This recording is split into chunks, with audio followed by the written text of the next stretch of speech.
안녕하세요. 미래를 설계하라 경제잡학사정 고혜림입니다. 벌써 목요일이 다가왔습니다. 이번 주 거래일도 단 하루만을 남겨두고 있는데요. 여러 가지 이벤트들 남아 있습니다. 함께 이야기 나누면서 경제에 대한 이야기 전반적으로 다뤄보도록 하겠습니다. 오늘도 두 분의 아나운서와 함께합니다. 정소희, 장세현 아나운서와 함께하겠습니다. 어서 오세요. 안녕하세요. 네, 그러면 미증시부터 체크하고 넘어가도록 하겠습니다. 이 뉴욕 증시 3대 지수는 강세 속에서 정규장 마무리가 됐습니다. 하지만 시간의 거래에서는 다시금 떨어지는 모습이 나타나면서 걱정스러운 하루가 되지 않을까라고 예상을 했었는데요. 일단 자세한 분위기 살펴보도록 하겠습니다. 자, 소희 아나운서 전해주시죠. 네, 오늘 뉴욕 증시 마감 시황 전해드리겠습니다. 먼저 오늘 가장 중요한 일정은 이 트럼프 대통령의 관세 조치 관련한 백악관 브리핑이었는데요. 오늘 마감 직후 상호 관세 발표를 예고했는데 그 영향 때문인지 장 초반에는 약보합세로 출발하면서 긴장 속에 머문 모습이었습니다. 그렇지만 장 중반부터 3대 지수가 모두 상승 전환하면서 빨간불을 켜기 시작했고요. 오늘 일제히 상승하면서 마감했는데요. 자세한 마감 지수 보시면요. 먼저 다우존스가 0.56% 오르면서 42,255.32포인트로 종가 형성했고요. 나스닥은 0.87% 상승하면서 17,601선에서 종료됐습니다. S&P 500도 마찬가지로 0.67% 오르면서 5,670.97포인트로 거래 마쳤습니다.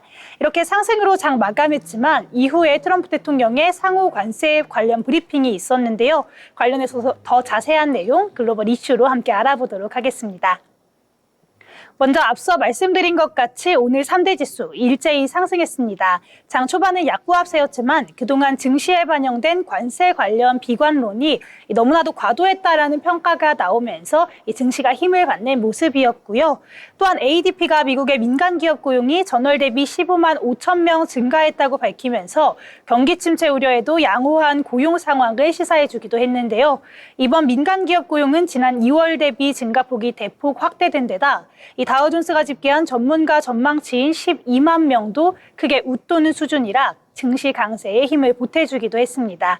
이렇게 장이 상승으로 마감한 가운데 트럼프 대통령의 관세 조치 관련 브리핑이 진행이 됐고요. 이번 브리핑에서 트럼프 대통령은 오늘이 미국 해방의 날이다. 미국의 경제적 독립을 선언하겠다면서 미국은 더 이상 다른 국가의 적자와 국방비를 내줄 수 없다. 이렇게 이야기하면서 미국 우선주의를 강조하는 모습이었습니다.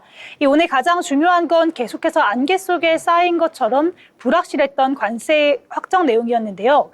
이 트럼프 대통령이 직접 들고 설명한 상호 관세 자료에는 주요 국가들의 대미 관세와 미국이 산정한 할인된 상호 관세가 나란히 적혀 있었습니다. 트럼프 대통령은 미국 무역 적자를 근거로 미국의 관세를 많이 부과하는 이른바 더티 50를 국가 관세에 상호 관세를 물릴 것을 시사해 왔는데요. 여기에 결국에는 한국도 포함됐습니다. 한국은 7번째에 위치했고요. 한국에 25%의 관세를 부과하겠다고 결정했습니다. 사실상 한국은 미국과 이 트럼프 1기 행정부에서 FTA를 진행을 했었는데요. 대부분의 품목에서 실질 관세가 0%에 가까운 상황이었습니다. 하지만 트럼프 2기 행정부는 한국의 대미 관세가 50% 수준이라고 보고 이 고율의 상호 관세를 적용하기로 결정을 했고요. 이렇게 된다면 20%의 유럽연합, 또 24%의 일본보다 높은 수준으로 관세가 부과될 방침이고 상대적으로 우리 기업들이 더 피해를 보게 될 것으로 보입니다. 또한 트럼프 대통령은 4일부터 맥주캔과 빈 알루미늄 캔에도 25%의 관세를 부과하겠다고 밝혔는데요. 지난달에 발표했던 수입상 철강과 알루미늄에 25%의 관세를 부과하겠다라고 이야기했던 것의 후속 조치라고 볼 수 있겠고요. 이번 조치는 4일부터 발효될 것으로 보입니다. 그럼 이어서 히트맵 통해서 오늘 시장 더 자세하게 살펴보시죠. 먼저 히트맵 보시면 오늘 시장 전반적으로 초록불을 켰는데요. M7 기업들의 경우 주가 흐름이 조금은 엇갈렸지만 테슬라와 아마존을 제외하고는 나쁘지 않은 흐름이었습니다. 먼저 엔비디아 0.24% 올랐고요. 반도체단도 전체적으로 나쁘지 않은데요. 브로드컴은 2.12% 상승했고 나머지 종목들도 크게 오른 거는 아니지만 초록불을 켜냈습니다. 테슬라는 오늘 5% 넘는 상승세 보였는데요. 테슬라의 경우 다양한 소식들이 전해지면서 이 하락세에서 상승 반전까지 이루어졌는데 이 자세한 내용은 후에 주요 기업 이슈에서 더 자세하게 다뤄보도록 하겠고요. 마이크로소프트와 구글은 움직임이 거의 없었고 메타는 0.35% 하락했습니다. 애플은 0.31% 소폭 상승했고요. 아마존은 2% 오름세 보였습니다. 또 오늘 전체적으로 이미 소비됐던 상승률도 두드러지는 것 확인하실 수 있겠는데요. 그럼 주요 기업들 이슈도 함께 살펴보도록 하겠습니다. 먼저 테슬라 오늘 5% 넘는 강세 연출했습니다. 테슬라의 경우 올 1분기 차량 인도량이 감소한 것으로 발표되면서 장 초반에 주가가 하락 흐름을 보였습니다. 올 1분기 차량 33만 7천 대가량을 인도했다고 밝혔고요. 이번 인도량은 작년 1분기 대비 13% 감소한 규모라서 전문가 전망치에도 못 미치는 수준이었습니다. 중국산 전기차의 공세로 글로벌 전기차 시장의 경쟁이 격화된 데다 일론 머스크의 정치적 행보로 세계 각지에서 테슬라 불매 운동이 일어난 영향을 받은 것으로 풀이되는데요. 그렇지만 폴리티코에서 트럼프 대통령이 일론 머스크가 조만간 행정부 업무에서 물러날 것이라고 측근들에게 밝혔다라는 보도를 전하면서 주가가 상승 흐름을 타기 시작했습니다. 5.31% 상승했고요. 물론 이 발언에 대해서 캐롤라인 레빗 백악관 대변인이 이 보도를 쓰레기라고 부인을 하면서 머스크가 정보 효율부 업무를 마친 뒤에 공직에서 물러날 것이다. 이렇게 기존 입장을 재확인하기도 했기 때문에 앞으로 어떻게 일이 진행이 될지 지켜봐야겠습니다. 다음으로 보시면 아마존 소식인데요. 아마존도 오늘 2% 상승했죠. 아마존의 경우에는 중국의 플랫폼인 틱톡의 미국 사업권 인수를 위한 제안서를 제출했다는 소식을 전했습니다. 뉴욕타임즈는 아마존이 틱톡의 가장 유력한 입찰자가 될 것으로 보인다고 밝혔고요. 블룸버그는 아마존의 입찰이 백악관 내부에서 지지받지 못하더라도 관심을 표명하는 것만으로도 전략적인 이익을 얻을 수 있다라고 분석했습니다. 그러면서 아마존도 오늘 2% 상승 흐름 보였습니다. 마지막으로 애플 소식인데요. 애플은 상호 관세 부과에 주가가 시간외 거래에서 폭락했습니다. M7 기업 중 유일한 전자기기 기업인 애플은 아이폰을 비롯한 주요 제품들을 현재 중국에서 만들고 있는데요. 이미 고가인 애플 제품의 가격 경쟁력이 글로벌 전역에서 더욱 악화될 수 있다는 우려가 이어지고 있는 상황입니다. 이렇게 오늘 뉴욕 증시 상승세로 마감했지만 시간외 거래에서 많이 폭락을 했던 만큼 안심할 수는 없는 장인데요.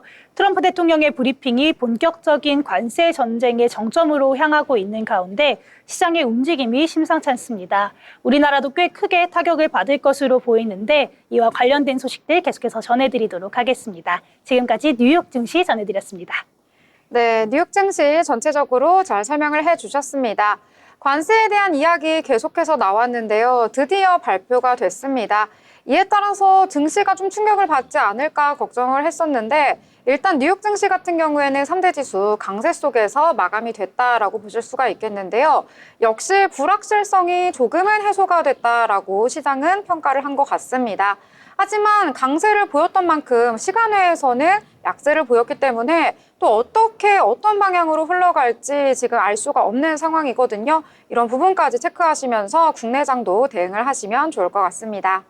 자, 그러면 이번에는요, 저희 기업에 대해서 알아볼 시간인데요. 자, 세은 아나운서, 오늘은 또 어떤 기업일까요? 네, 여러분도 여행을 다니다 보면 이곳을 한 번쯤 보셨거나 쇼핑도 해보셨을 것 같은데요.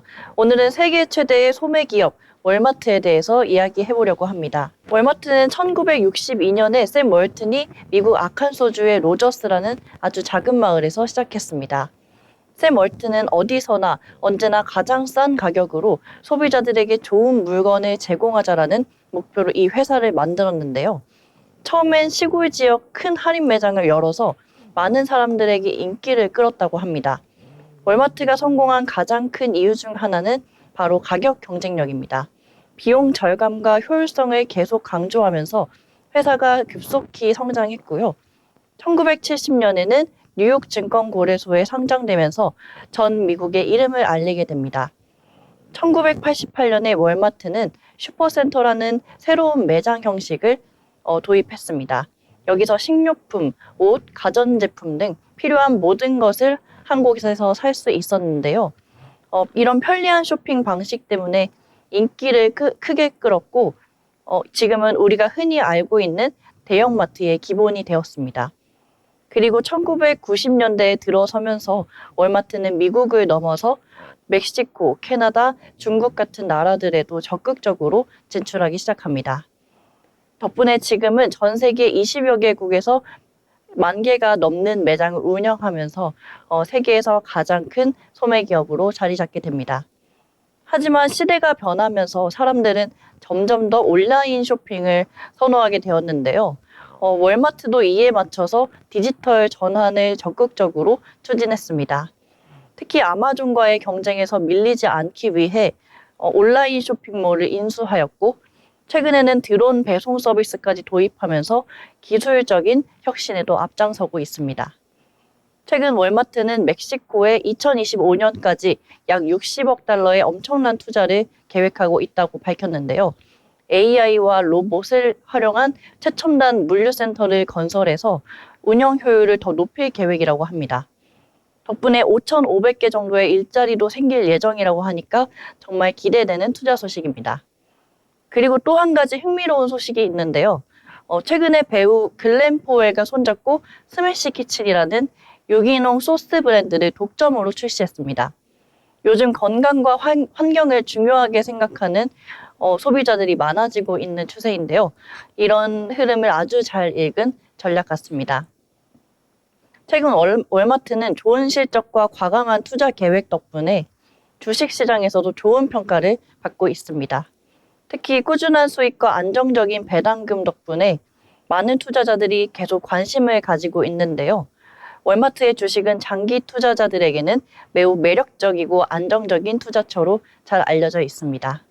오늘의 기업 브리핑 여기까지입니다. 다음에도 유익한 소식으로 찾아뵙겠습니다. 네, 많이들 알고 계시는 기업이죠. 쇼핑을 갈 때 월마트 방문하기도 하는데요. 이 미국에서는 대표적인 소비재이자 경기 방어주로 꼽히고 있는 종목입니다. 항상 좋은 실적을 발표를 하는데 올해는 좀 가이던스가 낮게 나왔다라는 점이 포인트고요. 또 과거 대비 높은 수준의 PER을 기록하고 있다라는 점도 투자를 하실 때 참고하시길 바라겠습니다. 자, 그러면 저희 이번에는요, 신문에서 경제면 살펴볼 시간인데요. 자, 소희 아나운서, 오늘 어떤 내용 준비하셨을까요? 네, 오늘 제가 가져온 첫 번째 소식은요. 트럼프 관세가 기운 불안, 금, 국채 현금으로 일단 대피라는 제목의 기사입니다. 이 트럼프 대통령의 관세 전쟁이 세계 경제에 충격을 줄 것이라는 우려가 커지자 금융시장에서 안전자산 대피 기류가 확산되고 있습니다. 이 투자자 자금이 금, 국채 현금으로 빠르게 이동하고 있는데요. 먼저 글로벌 금 ETF는 올 1분기에 약 28조 원이 순유입됐습니다. 팬데믹 이후 최대 수준이고요. 금 가격도 온스당 3,148달러를 넘어서면서 사상 최고치를 기록했습니다. 연초 대비 상승률은 17%가 넘은 것으로 나타났고요. 기관 투자자들도 포트폴리오에서 현금 비중을 빠르게 늘리고 있는 모습인데요. 미 국채 가격도 상승하면서 10년물 금리는 4.13%까지 떨어졌습니다. 국채 매수세는 유럽 시장으로까지 확산되는 분위기가 이어지고 있는 상황인 점도 체크해 보시면 좋겠습니다. 이 같은 불안감이 증시에도 굉장히 영향을 주고 있는데요.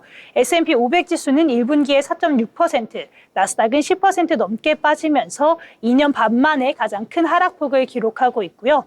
최근에는 보험과 헬스케어 같은 경기 방어주만 소폭 상승세를 보이고 있습니다. 증권가에선 스태그플레이션과 무역전쟁, 또 미국의 독보적 지위 약화에 대한 우려가 시장의 강세장을 꺾었다라는 분석도 나오고 있습니다. 당분간은 방어적인 흐름이 이어질 것으로 보입니다. 다음 소식 함께 보겠습니다.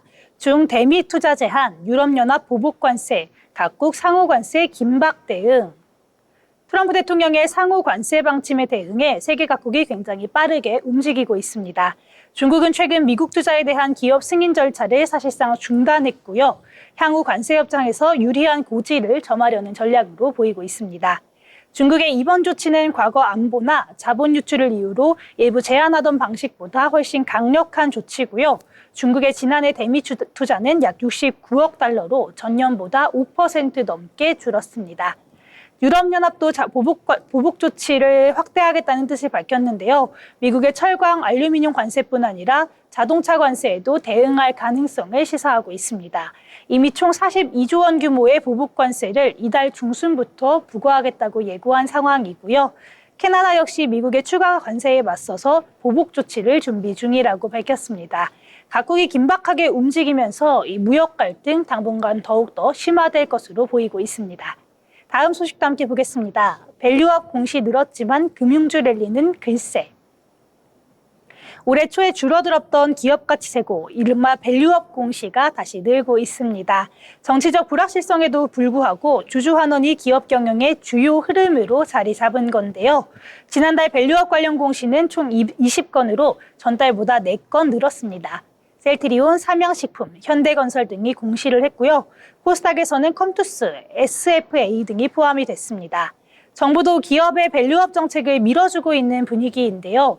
이 금융위는 세제 인센티브 마련을 약속했고 금감원은 설명회를 이어가고 있습니다.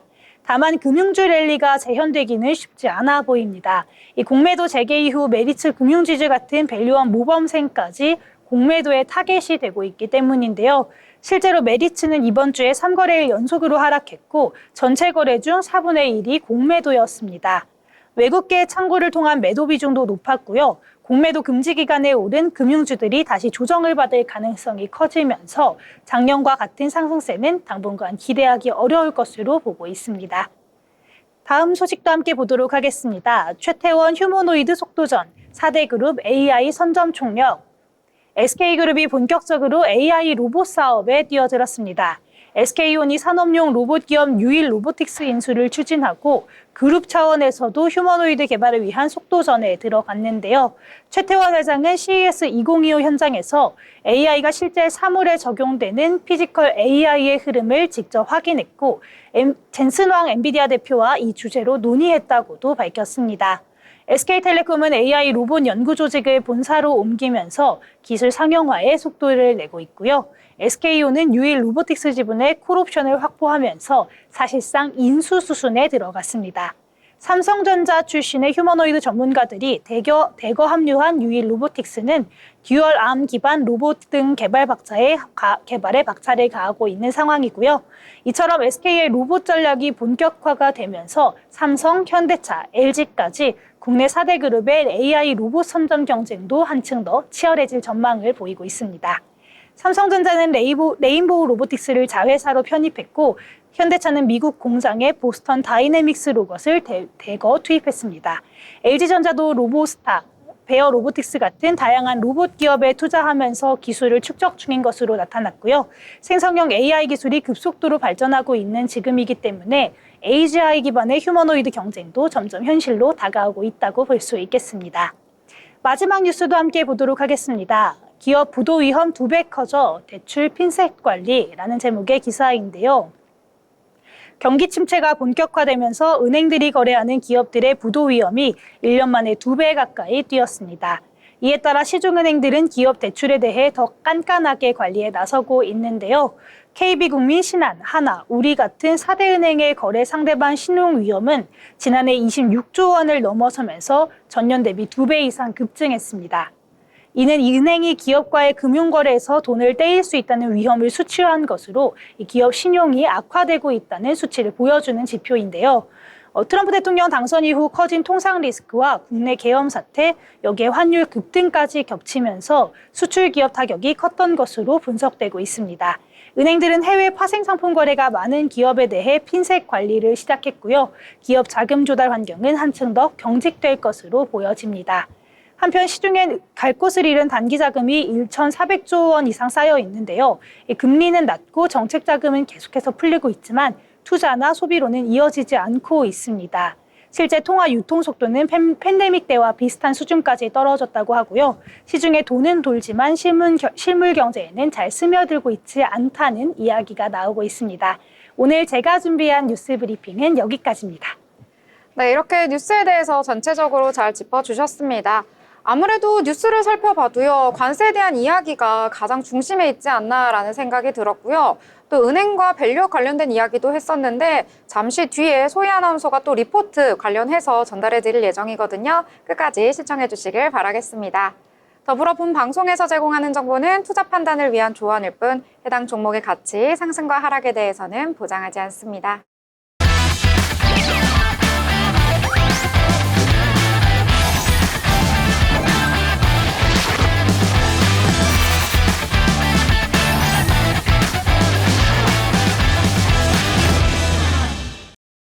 네, 이번 시간은 돈을 잘 벌고 싶은 고수가 되고 싶은 아나운서들이 모여서 경제 이야기, 주식 이야기 나눠보도록 하겠습니다. 자, 먼저 국내 증시 정리를 한 뒤에 자세하게 이야기 나눠보려고 하는데요. 이 국내 증시 같은 경우에는 미증시에서는 정규장 굉장히 분위기가 좋았었는데 국내장 같은 경우에는 충격이 전달이 된 것 같습니다. 상호관세 드디어 결정이 됐고요. 그동안 자동차에 대한 이야기 나왔었는데 드디어 자동차에 대한 관세도 발효가 되었다라는 소식이 전해지면서 국내장 장 초반부터 굉장한 약세 속에서 출발을 했습니다. 그럼에도 불구하고 장 초반의 약세 조금씩 낙폭을 줄여가면서 그래도 나름 선방을 하면서 마감을 했다라고 보실 수가 있겠는데요. 자세한 지수 상황 한번 살펴보도록 하겠습니다. 먼저 코스피 같은 경우에는 전일 대비 0.76% 하락하면서 거래 마쳤는데요. 2486선에서 거래를 마쳤습니다. 이 그래프에서도 확인할 수 있듯이 장 초반보다는 낙폭을 어느 정도 줄이면서 마감하는 모습 나타났는데요. 특히 기관 같은 경우에는 장 초반에 이 매도로 대응하기는 했었는데요. 연기금의 매수가 장 중반에 들어오기 시작하면서 결국에는 기관 전체적으로 매수로 돌아섰다라고 보실 수가 있겠고요. 4천억 원이 넘는 물량 사들였다라고 정리해 볼 수 있을 것 같습니다. 이 반면에 외국인 같은 경우에는 1조 원 넘게 자금 이탈이 나타났습니다. 아무래도 내일 같은 경우에는 국내에서 아주 큰 이벤트를 앞두고 있는데요. 바로 윤석열 대통령의 탄핵 심판 선고일이 잡혀있기 때문에 이 외국인들 정치적 리스크를 피하기 위해서 계속해서 매도하는 모습 나타났습니다. 이 코스닥 시장도 살펴보시면은요, 코스닥에서도 역시 장 초반보다는 낙폭을 많이 줄인 모습 나타났는데요. 전일 대비 0.2% 약보합선까지 올라서면서 마감을 했습니다. 683선에서 거래를 마친 모습 나타났습니다. 이 코스닥 시장에서도 역시 외국인은 매도, 기관은 매수로 대응하는 모습 나타났는데요. 그렇게 물량은 크지 않았다라고 볼 수가 있겠습니다. 이 시가총액 상단에 위치한 종목들 확인을 해보시면은요. 일단 코스피 같은 경우에는 전반적으로 혼조세를 보인 가운데 이 사이즈가 큰 종목들 위주로 하락을 했다라고 보실 수가 있겠는데요. 삼성전자와 SK하이닉스 모두 하락을 하면서 마감을 하면서 지수에 큰 보탬이 되지를 못했다라고 보실 수가 있겠고요. 그래도 오늘 가장 큰 선방을 해준 것은 바로 삼성바이오로직스입니다. 저희가 잠시 뒤에 얘기를 또 나눠볼 거긴 한데요. 이번에 상호관세에서 면제가 되었다라고 보실 수가 있겠고 셀트리온 역시도 오늘 제약바이오 업종이 상호관세를 피할 수 있는 섹터다 보니까 오늘은 빨간불 켜면서 마감을 했다라고 보실 수가 있겠습니다. 이 코스닥 시장에서는 역시 혼조세 나타나긴 했는데요. 그래도 코스피보다는 조금은 빨간불 켠 모습이 더 보였다라고 보실 수가 있겠습니다. 오늘 같은 경우에는 개별 이슈가 있는 종목들 위주로 상승을 하는 모습이 나타났는데요. 자, 이렇게 장 초반에는 약세 보였던 우리 장 개별 종목 위주로 이 개별 섹터 위주로 좀 상승을 했다라고 보실 수가 있겠고요. 여기에 가장 큰 힘을 보탠 것은 환율도 한몫을 했다라고 보실 수가 있겠습니다. 이 1,470원에 시작했던 환율이요. 결국에는 1,460원대까지 내려서는 모습이 보이면서 조금은 압박을 줄였다라고 보실 수가 있겠는데요. 자, 그러면 하나하나 자세하게 또 이야기 나눠보도록 하겠습니다. 자, 소희 아나운서 어떤 이야기부터 함께 해볼까요? 네, 오늘 말씀해 주신 것처럼 제약바이오단 굉장히 좋았는데요. 그중에서도 오늘 굉장한 호재가 있었던 종목이 있었습니다. 바로 제일약품인데요. 이 제일약품 주가 오늘 급등했습니다. 이 오늘의 급등세는 제일약품의 자회사인 온코닉 테라퓨틱스가 국산 신약의 후속 연구 개발에 성공했다는 소식에 영향을 받은 것으로 보이고 있습니다. 온코닉 테라퓨틱스는 위식도 역류 질환 치료제 자큐보 신규 제형을 개발했다고 2일에 밝혔고요. 자큐보 구강붕해정의 연구 및 생물학적 동등성을 입증하는 임상시험을 완료했다고 합니다. 자큐보는 지난해 4월 국내 식품의약품안전처에서 품목 허가를 획득하고 같은 해 10월부터 발매되고 있는 제37호 국산 신약인데요. 구강붕해정은 물 없이 입안에서 녹여서 복용할 수 있는 것이 특징인 제형입니다. 알약을 삼키기 어려운 환자나 급하게 복용이 필요한 경우에 보다 편리하게 사용할 수 있어서 주목을 받고 있는 제형이고요. 앞으로 자큐보 구강붕해정까지 품목 허가를 승인받을 경우에 온코닉 테라퓨틱스는 칼륨 경쟁적 위산분비 억제제 계열 신약 중 구강붕해정을 보유한 세계 두 번째 기업이 된다고 합니다. 이 영향으로 오늘 제일약품의 주가가 급등하는 모습이었고요. 오늘 차트 함께 살펴보시면요. 오늘 시가는 크게 움직임이 없었습니다. 0.81%로 오르면서 시작을 했는데요. 오늘 고가 무려 20% 넘는 급등세를 기록했습니다. 그렇지만 윗꼬리를 길게 달고 내려오면서 오늘 6%대에 상승으로 멈추면서 종가 형성했고요. 종가는 14,440원으로 형성됐습니다. 네, 제일 약품까지 봐주셨습니다. 저희 어렸을 때 생각을 해보면은요, 알약 먹기가 힘들어서 그 알약을 부셔 먹었던 기억도 있거든요. 그만큼 어릴 때 추억이 함께 들어가는 소식이었다. 이렇게 보실 수가 있겠습니다. 자, 그러면 이번에는요, 오늘 장에서 상호관세와 관련된 이야기, 또 관련된 섹터만 이야기를 했었는데, 관련돼서 일부 종목들이 강세를 보여서 가져와 봤습니다. 바로 히토류 관련주인데요. 이 미국의 트럼프 대통령 드디어 관세를 부과를 했는데 각국에 따라서 다르게 관세 부과를 했습니다. 여기에서 중국에는 좀 관세 부과율이 꽤 컸다라고 보실 수가 있겠는데요. 이 예상보다 강한 관세 발표를 내리면서 이제 미국과 중국의 갈등 본격적으로 더 심화할 수 있지 않을까 하는 생각이 들면서 이 관련된 히토류 관련주들 강세를 보였는데요. 자, 일단 트럼프 대통령 같은 경우에는요, 로즈가든에서 이 미국을 다시 부유하게라는 행사에서 상호 관세 방침을 전격적으로 발표를 했습니다. 여러분 다들 들으셨다시피 일단은 기본 관세가 있고요. 여기에 취약 국가에 대해서 개별 관세 이렇게 두 가지로 나눠서 부과를 했는데요. 이 중국에는 기본 관세 이상인 34%의 관세를 부과하기로 결정을 했습니다. 자, 이에 따라서 히토류 대체 관련주들 오늘 장에서 일부 종목이긴 하지만 강세를 보였는데요. 이 히토류 관련주들은 방송 보신 분들은 아시겠지만 이 미국과 중국의 갈등 상황이 나타날 때마다 부각이 되는 테마성이 강한 섹터다라고 보실 수가 있겠습니다. 자, 왜 이렇게 또 테마성이 짙냐 하면은요, 이 중국이 히토류 수출 통제를 무기로 사용할 가능성이 굉장히 크기 때문인데요. 이 중국 같은 경우에는 전 세계 히토류 공급량의 60%를 차지하고 있고요. 또 정제된 히토류는 전 세계에서 90% 정도를 공급을 하고 있기 때문에 히토류를 무기로 가지고 협상카드로 쓸 경우가 굉장히 많았던 적이 있기 때문에 이번에도 그렇지 않을까 하는 우려 속에서 강세를 보인 것으로 전망이 파악이 되고 있습니다. 자, 미중 간의 갈등 악화가 될 것이다라는 전망 속에서 일단 오늘 장에서는 유니온이 강세를 보였는데요. 이 유니온 기업 같은 경우에는 히토류 자석을 대체하는 페라이트 마그네트를 생산하는 기업입니다. 이 페라이트 같은 경우에는 특정 용도에서 일부 히토류 자석을 대체할 수 있는 기능을 하는 그러한 물질이거든요. 이러한 부분까지 참고를 하시면 좋을 것 같고요.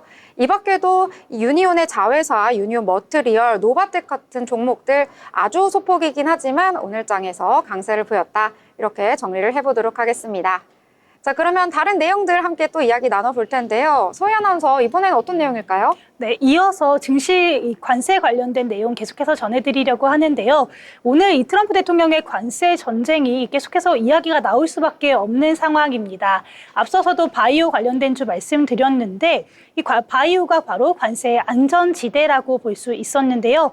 이 오늘 제가 가져온 종목 바이오 중에서 가장 대장주라고 할 수 있겠죠. 삼성 바이오로직스의 상승세가 오늘 눈에 띄는 모습이었습니다. 이 의약품이 상호 관세 대상에서 제외가 됐고 여기에 더해서 삼성 바이오로직스 1분기 호실적 기대감까지 더해지면서 오늘 강세장 연출했습니다. 현재 의약품의 경우 차후에 관세가 부과가 되더라도 삼성 바이오로직스의 부담이 크지 않다라는 분석이 나왔고요. 특히 증권가에서는 삼성 바이오로직스의 지역별 매출 실적을 보면 작년 기준 65%가 유럽향이고 미국향 매출 비중은 약 25%에 불과하다면서 현재 공급 계약에 따르면 관세는 대부분 고객사 부담 항목이어서 이 동사에 미치는 영향이 제한적일 것으로 예상된다, 이렇게 평가하고 있습니다. 여기에 1분기 고환율을 바탕으로 호실적이 전망된다라는 점도 이 매수세에 뒷받침해줬는데요. 고환율이 지속되고 사공장 램프업에 힘실어 호실적을 전망한다, 이렇게 증권가에서 평가 내렸습니다. 1분기 연결 기준 영업이익이 전년 대비 81.6% 증가한 4,019억 원을 기록할 것으로 추산하고 있고요. 특히 1분기 평균 환율이 전기 대비 4% 상승했음을 고려한다면 25년도 연간 영업이익 추정치도 11.7% 상향할 것으로 보여지고 있습니다.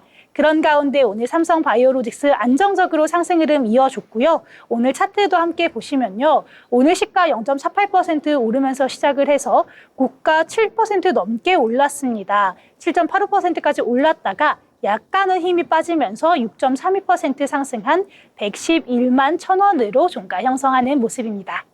네, 삼성바이오로직스 이 관세를 피했다라고 볼 수가 있겠는데요. 오늘 장에서 그랬기 때문에 주가가 나름 선방을 했다라고 보실 수가 있겠고, 이 삼성바이오로직스 방금 설명을 해주신 것처럼 이 미국보다는 유럽 쪽으로 굉장히 수출을 활발히 하고 있기 때문에 이번에 미국의 상호 관세에서는 피할 수 있었다라고 보실 수가 있겠습니다.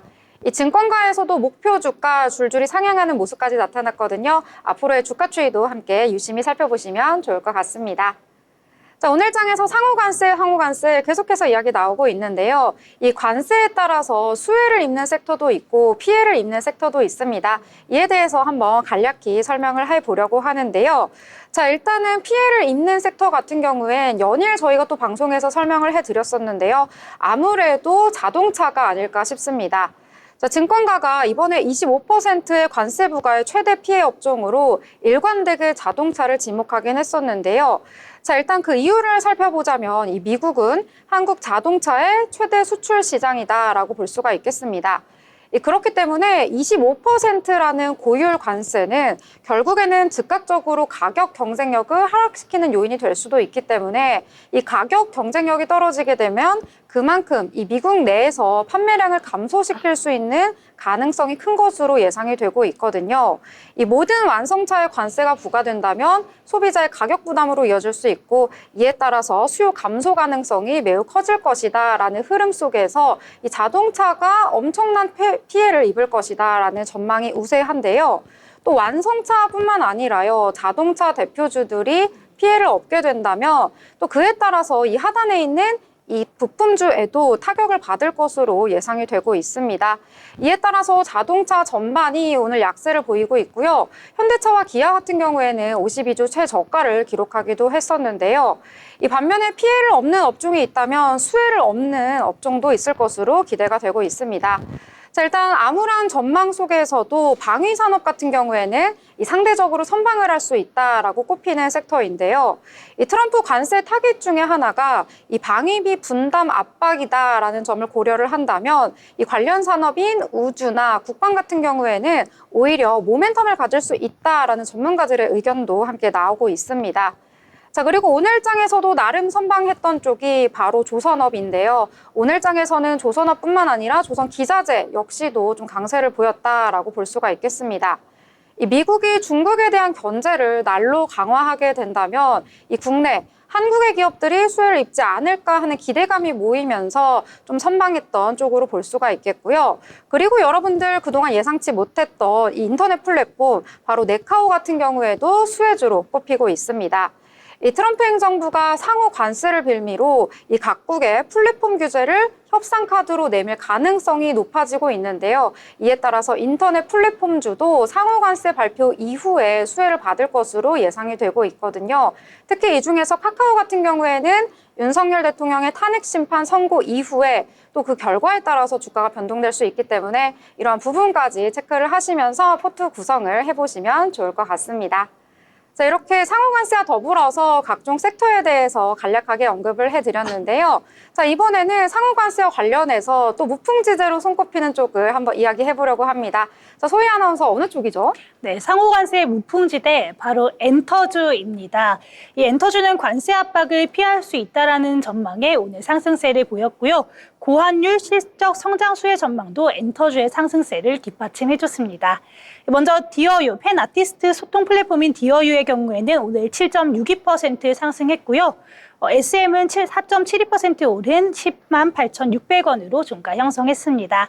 하이브도 오늘 상승세 보여줬는데요. 증권가에서는 연초 이후 엔터 산업 주가는 낮은 관세 위협이 주는 안정감, 또 고환율 환경에 따른 수혜, 실적 턴어라운드 기대감이라는 3박자가 어우러지면서 대체적으로 우상향을 하고 있다, 이렇게 평가를 하고 있고요.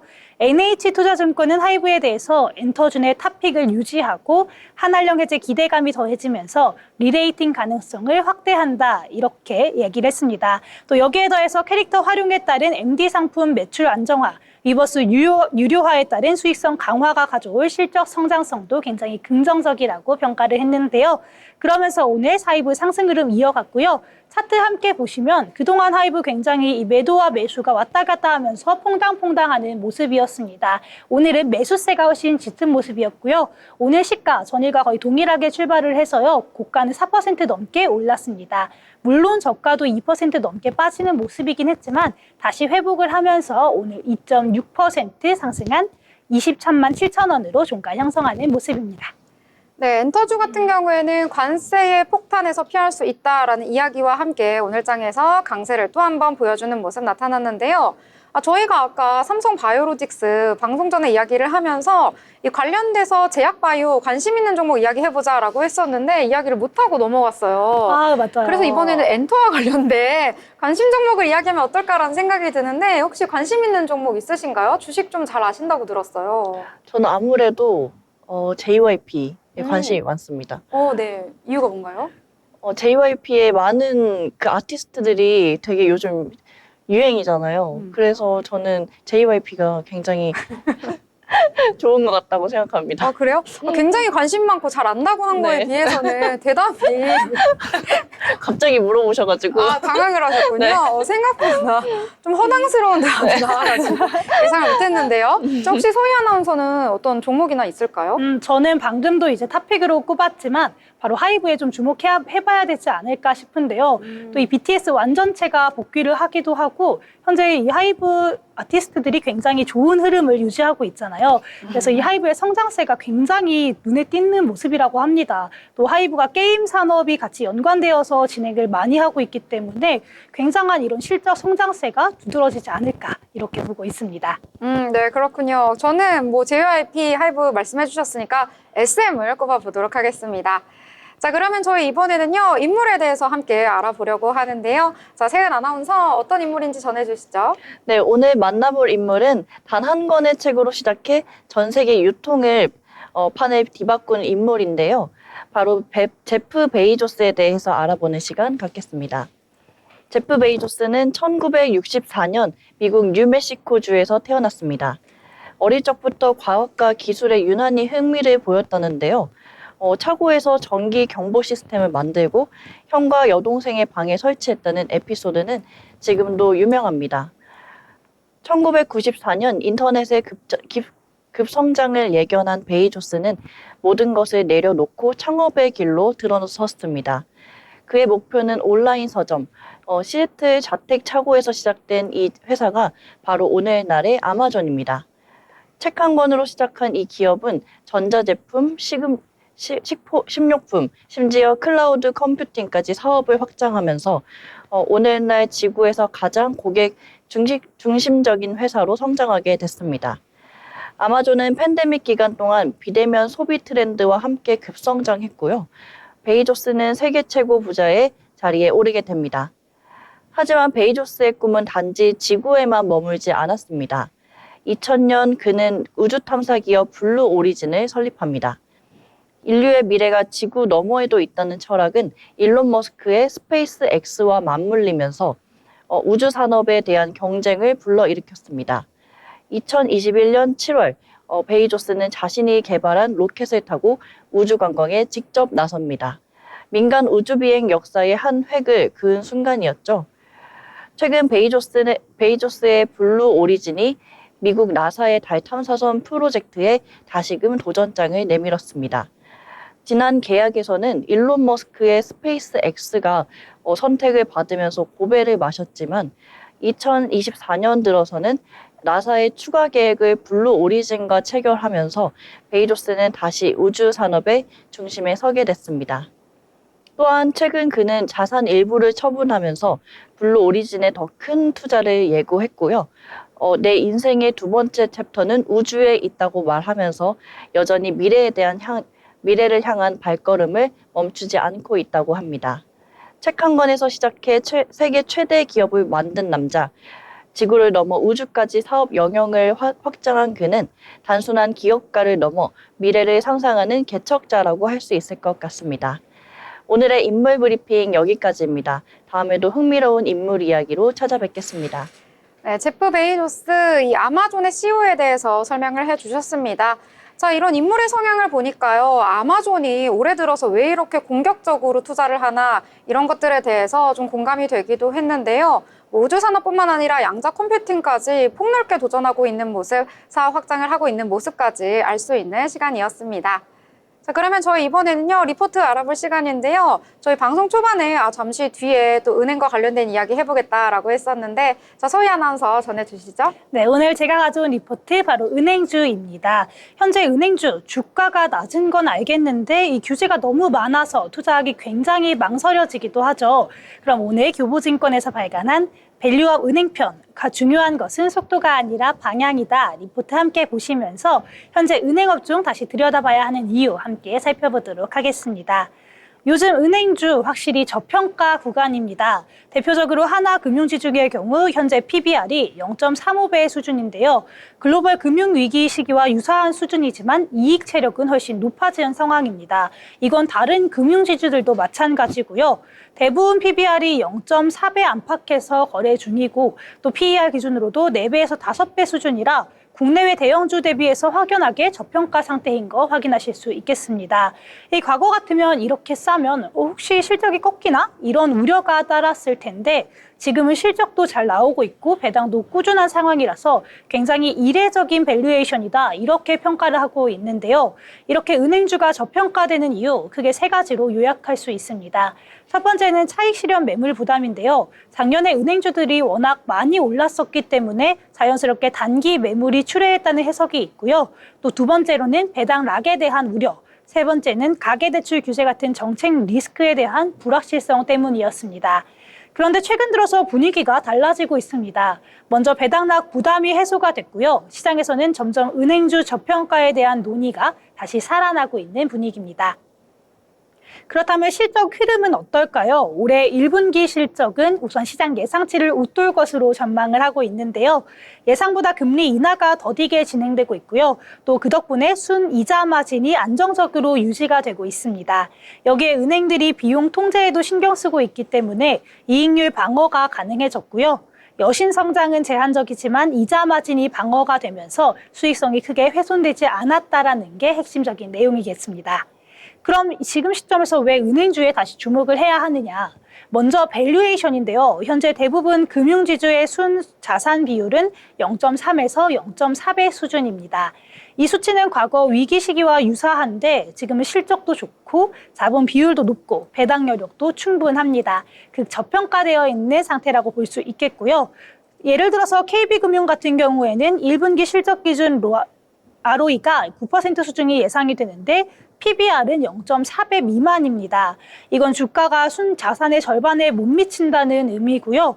특히 배당 수익률은 평균 6%를 넘고 있어서 이 단순한 저평가 상태가 아니라 과대 할인이다. 이렇게까지 볼 수 있겠습니다.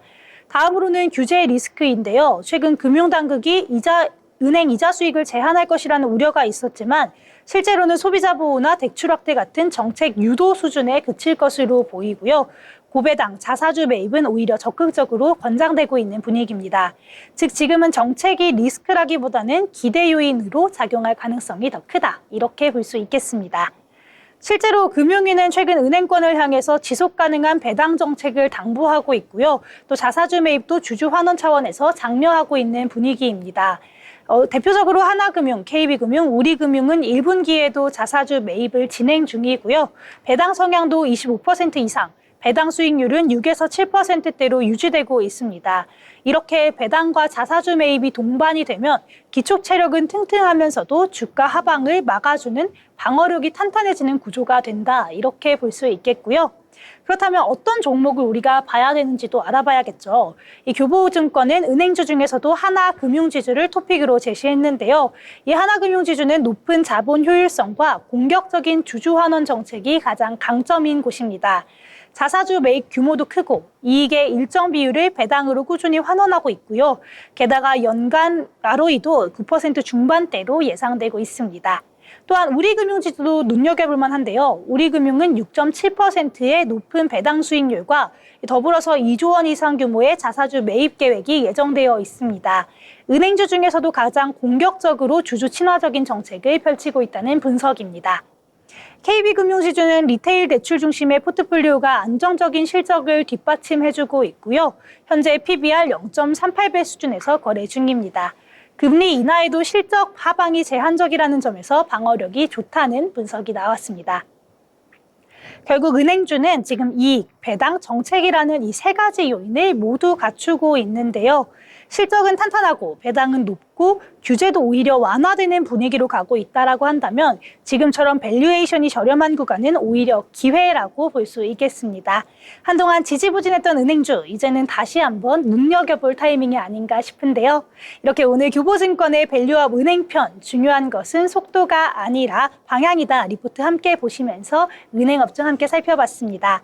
은행업종도 굉장히 다양한 투자 포인트가 있는 만큼 잘 유의해서 포트폴리오에 넣어보시면 좋겠습니다. 지금까지 투자브리핑 시간이었습니다. 네, 은행주와 관련해서 전체적으로 정리를 잘 해주셨습니다. 은행주 같은 경우에는 어제 은행 지주사 이야기도 한번 이야기 나눴었는데요. 오늘 같은 경우에는 저평가된 밸류에이션 중심으로 이야기를 해주셔가지고요. 투자하실 때 은행주도 배당을 할 수 있다는 그런 메리트도 있으니까요. 참고해보시면 좋을 것 같습니다. 더불어 본 방송에서 제공하는 정보는 투자 판단을 위한 조언일 뿐 해당 종목의 가치, 상승과 하락에 대해서는 보장하지 않습니다.